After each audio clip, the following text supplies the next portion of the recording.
Degree से खबर देते हैं। ब्यूरो चीफ अमानुल्लाह मेहर की रिपोर्ट।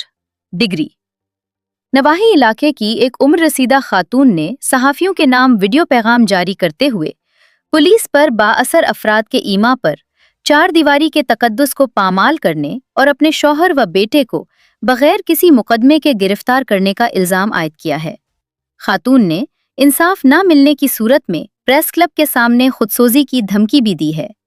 तफसीलात के मुताबिक आजम सोलंकी की अहलिया ने अपने वीडियो बयान में मौक़िफ़ इख्तियार किया कि पुलिस ने चंद बाअसर अफराद की पुश्तपनाही करते हुए अलस सुबह उनके घर में दाखिल होकर उनके उम्र रसीदा शौहर आजम सोलंकी और बेटे शहबाज को बगैर किसी मुकदमे के गिरफ्तार करके थाने मेंटल कर दिया। खातून के मुताबिक कुछ अरसा कबल रिश्ते के तनाज़े पर एक मामला पैदा हुआ था जो मुतल्लिका लड़की के बयानात के बाद हल हो चुका था। ताहम अब एक बार फिर बाअसर अफराद पुलिस के जरिए उन्हें हरासा कर रहे हैं।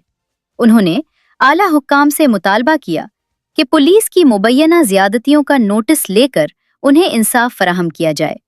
खातून का कहना था कि अगर उन्हें इंसाफ ना मिला तो वो प्रेस क्लब के सामने खुदसोजी कर लेंगी, जिसकी तमाम तर जिम्मेदारी डिग्री पुलिस पर आयद होगी।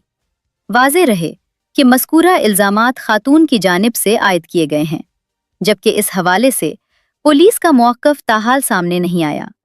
डिजिटल आवाज़ न्यूज़, जहां नजर ना जाए वहां से खबर लाए।